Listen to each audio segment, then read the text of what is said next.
Salam sehat. Izinkan saya untuk menyampaikan ataupun berbagi terkait dengan tuberkulosis anak dalam rangka Hari TBC Dunia tahun 2023. Materi yang saya dapat disusun oleh UKK Respirologi IDAI. Apa itu tuberkulosis? Sering disebut dengan flek. Penyakit ini menular, bukan keturunan. Penyebabnya adalah kuman TBC atau biasa disebut Mycobacterium tuberculosis. Bagaimana anak-anak bisa tertular? Pasien TB aktif dapat menularkan pada 10-15 orang di sekelilingnya setiap tahun. Cara penularan TBC melalui percikan reinik yang keluar ketika penderita TBC batuk, bersin, berbicara, tertawa, atau bernyanyi. Apakah kuman TBC yang masuk tubuh selalu menyebabkan sakit TBC? Nah, untuk balita yang tetap sehat, seluruh kuman TBC dimusnahkan oleh sistem pertahanan tubuh kita. Untuk balita yang memiliki infeksi laten TBC, kuman TBC ada di dalam tubuh kita, tapi dipagari oleh sistem pertahanan tubuh sehingga tidak menimbulkan gejala TBC. Nah, pada saat balita kita sakit TBC, sistem pertahanan tubuh tidak mampu melawan kuman TBC sehingga menimbulkan gejala TBC. Ekstra paru TBC bisa mengenai organ tubuh selain paru, yaitu otak, kulit, tulang, jantung, usus, ginjal, dan hati. Kemudian ada juga TBC bisa mengenai organ-organ yang lain seperti skrofuloderma, kemudian TBC kelenjar, TBC tulang, dan TBC pada kulit. Faktor apa saja yang meningkatkan risiko sakit TBC pada anak? Untuk usia, faktor risiko yang paling tinggi ataupun bisa menderita sakit TBC adalah pada balita dan remaja. Untuk kekebalan tubuh yang turun meningkatkan risiko. Jadi apabila kekebalan tubuh kita turun akan meningkatkan risiko sakit TBC seperti keadaan gizi buruk, diabetes mellitus, penyakit keganasan, konsumsi obat steroid jangka panjang, HIV, dan lain-lain. Kontak erat dengan pasien TB paru yang infeksius juga bisa meningkatkan risiko sakit TBC pada anak. Gejala TBC pada anak. Yang pertama adalah batuk lama lebih daripada 2 pekan atau 2 minggu, walaupun sudah diberikan pengobatan. Kemudian demam lebih daripada 2 pekan tanpa sebab dan jelas. Berat badan turun atau menetap dalam 2 bulan. Anak lesu dan tidak seaktif biasanya. Harus bagaimana kalau anak bergejala TBC? Silakan Bapak Ibu bawa ke dokter atau praktek pribadi di rumah sakit, klinik, ataupun puskesmas terdekat. Investigasi ataupun pemeriksaan apa yang dilakukan oleh dokter?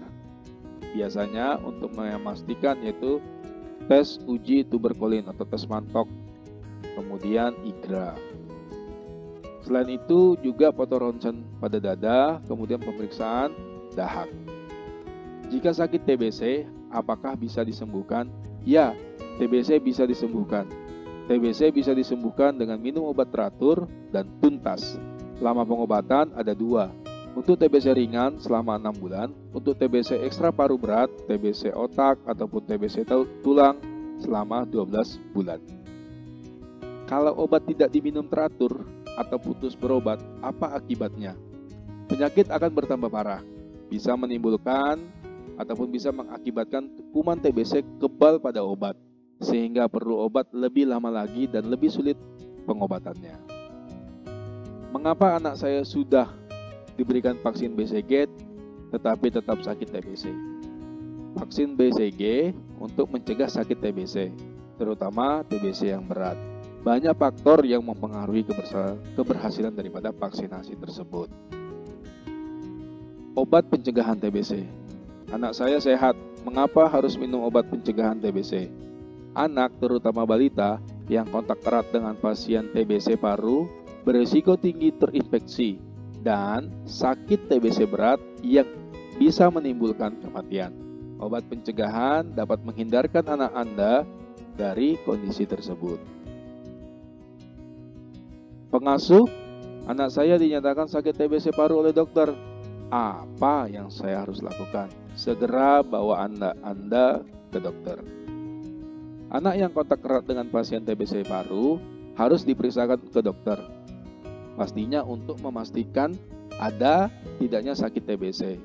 Jika sakit TBC, segera diberikan obat TBC. Ini adalah salah satu contoh pasien yang menderita penyakit TBC. Kita sebut saja namanya Kiara. Ya, Kiara ini nama samaran. Dengan usia 14 bulan, ibunya sakit TBC. Anaknya tidak mendapatkan obat pencegahan demam dan sesak napas. Ini adalah foto ronsennya. Saya tidak bisa menjelaskan begitu detail karena saya bukan pakarnya. Jadi saya hanya berbagi. Ini adalah kondisi keadaan daripada paru si Kiara.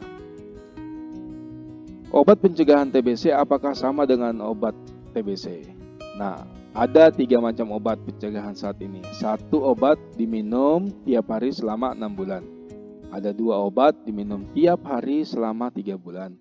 2 obat diminum seminggu sekali selama 3 bulan. Jadi ada 3 macam untuk pencegahan. Seberapa efektifnya obat ataupun pencegahan TBC? Obat pencegahan TBC yang diminum secara teratur dan tuntas dapat memberikan perlindungan 60-80%. TBC pada anak apakah menular? Anak dengan sakit TBC ringan tidak menular. Anak yang bisa menularkan TBC yaitu sakit TBC paru berat. Hasil pemeriksaan dahak positif.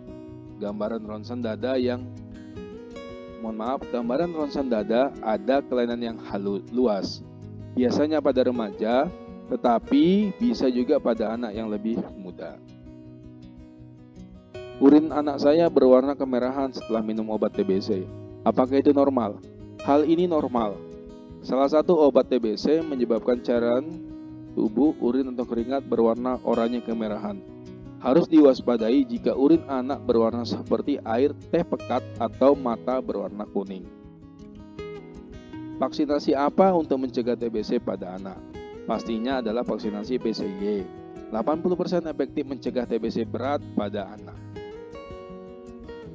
Waktu yang terbaik untuk minum obat TBC yaitu saat perut kosong, paling cepat 1 jam setelah makan. X-ray dada pada akhir pengobatan apakah perlu dilakukan atau CT scan? Bisa iya, bisa tidak, tergantung kondisi pasien dan gambar foto ronsen dada pada saat awal pengobatan. Dokterlah yang menentukannya ya, Bapak Ibu. Zero TBC Indonesia tahun 2030 ditargetkan Indonesia eliminasi TBC di Indonesia. Pastikan anak-anak Indonesia mendapatkan pengobatan dan pencegahan TBC yang benar. Ayo bersama-sama akhiri TBC. Indonesia bisa. Selamat Hari Tuberkulosis Sedunia 24 Maret 2023. Demikian yang saya dapat sampaikan. Mohon maaf apabila ada kesalahan. Sekali lagi, silakan tanya puskesmas terdekat Anda untuk lebih jelas terkait dengan TBC pada anak. Pastikan kita selalu menjaga kondisi kesehatan, cintai lingkungan, cintai diri. Saya Wilman Pasaribu, terima kasih banyak.